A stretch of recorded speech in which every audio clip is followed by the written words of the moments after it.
নমস্কার, আমি অ্যাস্ট্রোলজার বৈশালী সরকার। আমার থাম্বনেলটা দেখেই বুঝতে পেরে গেছেন কি বিষয় নিয়ে আজকে আলোচনা। এখন কিন্তু ফেস্টিভ সিজন, অর্থাৎ 18, 19, 20 এই 3 দিন কিন্তু একটা দারুণ সময়। ধনত্রয়োদশী, চতুর্দশী এবং দীপাবলি বা দিওয়ালি, এই 3টে দিনকে আমরা যদি ভালো রাখতে পারি তাহলে আমরা সারাটা বছর ভালো থাকতে পারি। আর সেই কারণেই আমি প্রথমেই বলবো 27টা জিনিসকে আপনাদের কিন্তু চেঞ্জ করে নিতে হবে। অর্থাৎ ধনত্রয়োদশী, ভূত চতুর্দশী এবং দীপাবলির আগেই আপনাদের কিন্তু এই 27টা জিনিসের পরিবর্তন, কারণ এনার্জি অলওয়েজ মুভ করে, চেঞ্জ হয় এনার্জি। যে কারণে আমাদের জিনিসও যদি আমরা চেঞ্জ করি আমাদের জীবনের কিন্তু একটা গতিশীলতা আসবে। আপনি যদি কোনো স্ট্যাগ ওয়াটারে, পুকুরে যদি একটা ঢিল ফেলেন, দেখবেন একটা তরঙ্গ হচ্ছে। এইটা আমাদের জীবনের ক্ষেত্রেও কিন্তু হবে। আর শুভ সময়, শুভ তিথি, শুভ ক্ষণকে যদি আমরা কাজে লাগাতে পারি তাহলে কিন্তু এর উর্বরতা অনেক বেশি দিয়ে থাকে। আর এই দীপাবলি তিথিকে আমরা এতটাই শুভ মানি কারণ এটা আলোকপূর্ণ অমাবস্যা। যে অমাবস্যায় আমরা আলো পেয়ে থাকি, জীবনের অন্ধকার থেকে আমরা আলোর দিশায় যেতে পারি। জীবনের সুখ, দুঃখ, কষ্ট, যন্ত্রণা, ব্যভিচারিতা, নানা রকম শত্রুতা, সমস্ত কিছু মুক্তির উপায় কিন্তু এই তিথিগুলোতে রয়েছে। কাজেই সাধারণ মানুষ অনেক অর্থ দিয়ে হয়তো অনেক রেমেডি করতে পারবেন না, কিন্তু তারা কিভাবে নিজেদের জীবনের পরিবর্তন আনতে পারবে। প্রথমেই বলবো যে বাড়িতে যে জিনিসগুলো আমরা ব্যবহার করি, ধরুন আমার সোফাটা যে জায়গায় রয়েছে, আপনি সোফাটা চেঞ্জ করলেন না, আপনি সেটাকে মুভ করিয়ে দিন। অর্থাৎ স্ট্যাগ অবস্থায় যে সোফাটা ছিল আপনার, সেটাকে আপনি কিছুটা চেঞ্জ করে দিন। সোফার যে কুশনগুলো ছিল তার কভারগুলো আপনি দিওয়ালির সময় চেঞ্জ করে নতুন করে দিন। আপনার ফ্লাওয়ার ভাসে যে পুরনো ফুল ছিল, ডাল হয়ে গেছিল, নোংরা হয়ে গেছিল, কালারলেস হয়ে গেছিল, সেই ফুলটাকে আপনি চেঞ্জ করে একটা ফ্রেশ ফ্লাওয়ার দিন। দেখবেন মাইন্ড আপনার কিন্তু চেঞ্জ হয়ে যাবে। এবং ফ্লাওয়ার ভাসের প্লেসটা আপনি চেঞ্জ করে দিন। সেন্টার টেবিলের ওপর আপনি কোনো স্ট্যাচু বা কোনো কিছু একটা মডেল রেখে দিয়েছিলেন, সেটাকে কিন্তু আপনি অন্য স্থানে নিয়ে চলে যান। পুরনো হয়ে গেলে জলে দিয়ে দিন। দিওয়ালির আগে একটা খুব সুন্দর গোল্ডেন কালারের কিছু একটা স্ট্যাচু নিয়ে এসে আপনার সেন্টার টেবিলে রাখুন। মুড আপনার চেঞ্জ হয়ে যাবে, পজিটিভ থিঙ্কিং চলে আসবে।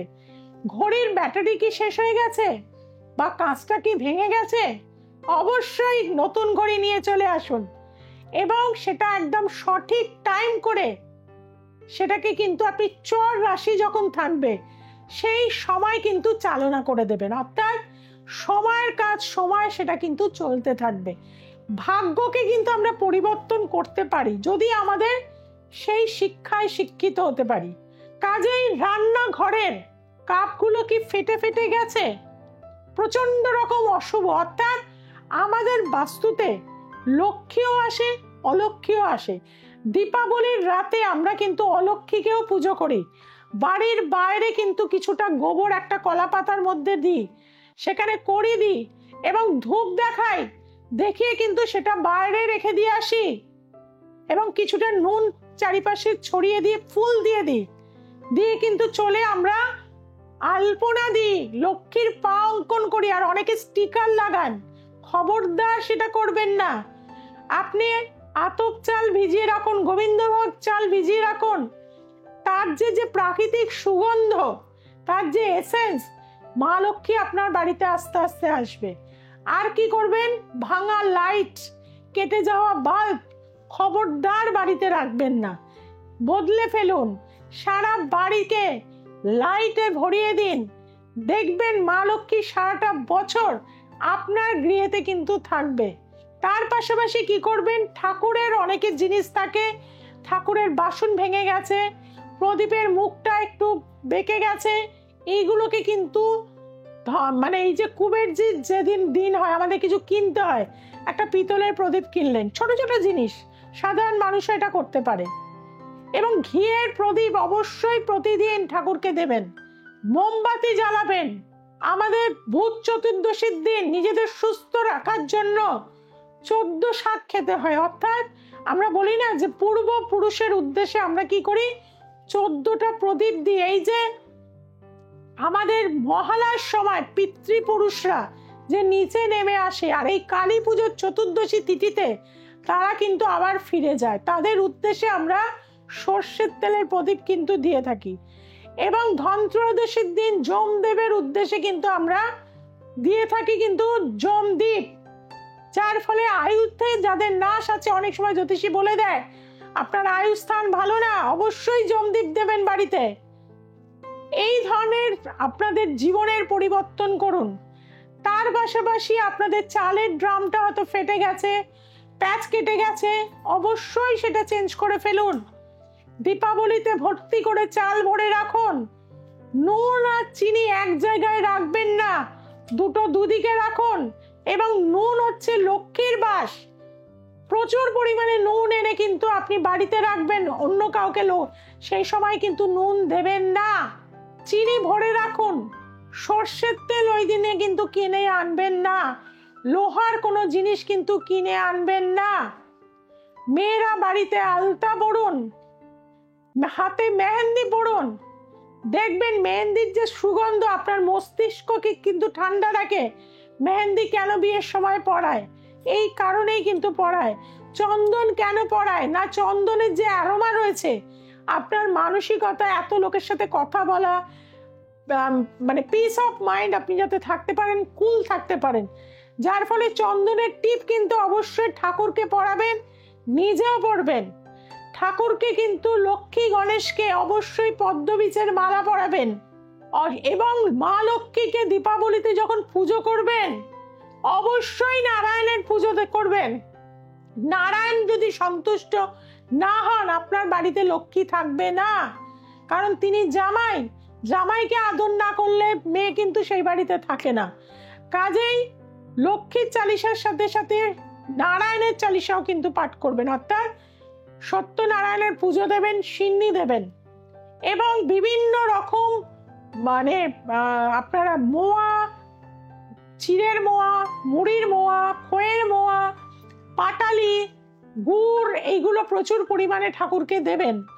রত্ন জুয়েলারি, অর্থ, রূপোর কয়েন দিয়ে ঠাকুরকে সাজাবেন। ধানের শীষ অবশ্যই দেখবেন ঝুলিয়ে দেবেন ঠাকুরের সামনে। এবং তার পাশাপাশি কুনকের মধ্যে পূর্ণভাবে ধান বা চাল রাখবেন, তাতে 3টে শুকনো কাঠ হলুদ এবং 3টে লক্ষ্মী করে একটি হর্তুকি দিয়ে সারাটা বছর কিন্তু লক্ষ্মীকে স্থাপন করবেন। আর লক্ষ্মী পুজো বা কুবেরের পুজো সব সময় স্থির লগ্নে হয়, নয় 7টা থেকে 9টা, আর না হলে রাত্রি 1:30 থেকে 2:30। এই সময় কিন্তু দীপাবলি বা কুবেরজির ছোট দিওয়ালির যে পুজো হয় এই সময় হয়ে থাকে। এবং বাড়ির মেন দরজা পরিষ্কার পরিচ্ছন্ন রাখবেন, স্বস্তিক চিহ্ন লাগাবেন। অবশ্যই আম পাতার মধ্যে 9টি আম পাতা বা 12টি আম পাতার মধ্যে তেল সিঁদুর দিয়ে স্বস্তিক চিহ্ন আঁকবেন, কদম ফুল লাগাবেন।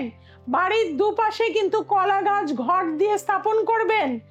সুন্দরভাবে লক্ষ্মী ঠাকুরের ঘট অবশ্যই আপনারা পাতবেন এবং মিষ্টান্ন দেবেন, নতুন বস্ত্র দেবেন ঠাকুরকে।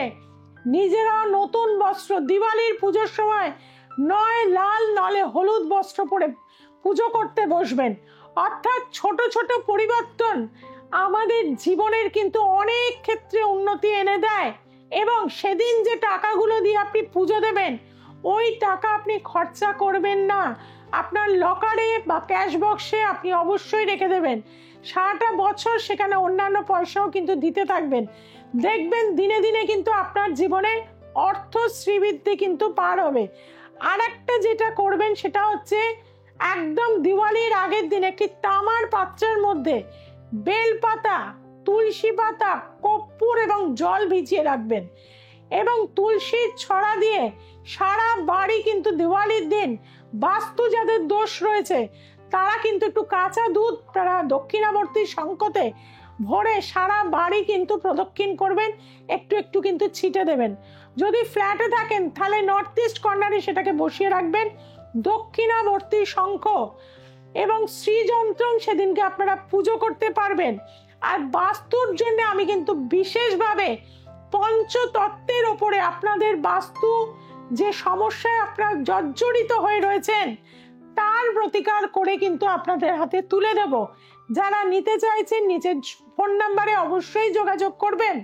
আর যারা কঠিন সমস্যায় রয়েছেন এই কালী পূজার মহানিশি আমি সারা রাত হোম যজ্ঞ আহুতি কিন্তু করে থাকবো। যারা কর্ম পাচ্ছেন না, বহু জায়গায় চেষ্টা করছেন, কোনোভাবে হচ্ছে না, যাদের বারবার ফাড়া বিপদ আসছে তাদেরও কিন্তু সমস্যার সমাধানের জায়গা রয়েছে। যাদের সন্তান কুপাতে চলে যাচ্ছে, কথা শুনছে না, পড়াশোনায় মন নেই, তাদেরকে বলবো এই কালী পুজোর মহানিশিতে আমার ওখানে চলে আসুন। অবশ্যই সারা রাত পুজো হবে, ভোগ প্রসাদ থাকবে, নিজেরা আহুতি দেবেন, আরতি করবেন, সমস্ত কিছু কিন্তু থাকবে। কাজের তন্ত্রত্ব মতে কিন্তু আহুতি করা হবে, যেটা আপনার জীবনের সুখ শান্তি প্রাপ্তি কিন্তু আপনি পাবেন। আর বৈশালী সরকার মানেই কিন্তু চ্যালেঞ্জ গ্যারান্টি যুক্ত রেমেডি। যারা সঠিক রেমেডি চাইছেন, নিজেদের গ্রহদোষগুলোকে খণ্ডন করতে চাইছেন, প্রবল মাঙ্গলিক দোষ, প্রবল কালসর্প দোষ, স্থাপিত দোষ, ছন্নছাড়া দোষ, বিভিন্ন শনির সাড়ে সাতিতে জর্জরিত হয়ে রয়েছেন, তাদেরকে বলবো নিচে যে ফোন নাম্বার যাচ্ছে কালী পুজোর আগে অবশ্যই আমার অনেকগুলো চেম্বার থাকছে, যোগাযোগ করে নিন। আর যারা আসতে পারছেন না, অ্যাব্রডে রয়েছে, ওয়েস্ট বেঙ্গলের বাইরে রয়েছেন, তাদেরকে বলবো অনলাইন প্রেডিকশন চলছে, অবশ্যই সেখানে যোগাযোগ করুন। আজকে এই পর্যন্ত। সবাই খুব ভালো থাকবেন, সবাইকে খুব ভালো রাখবেন এবং পরবর্তী অনুষ্ঠানে চোখ রাখুন। চ্যানেলটিকে সাবস্ক্রাইব করতে ভুলবেন না। নমস্কার।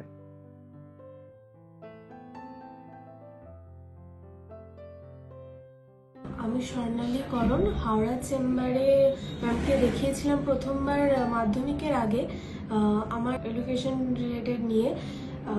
খুব পরীক্ষা দেওয়ার আগে ভয় পাওয়া, এইসব টেনশন ছিল, কিন্তু ম্যামকে দেখানোর পরে সেগুলো অনেকখানি কেটে গেছে এবং মাধ্যমিকে আমি 87% নাম্বার পেয়েছি এবং উচ্চ মাধ্যমিকে 90%-এর উপরে।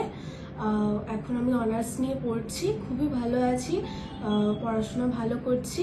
আপনারা যদি এডুকেশন রিলেটেড বা অন্য কোনো রিলেটেড ম্যামের কাছে আসুন, অবশ্যই উপকার পাবেন।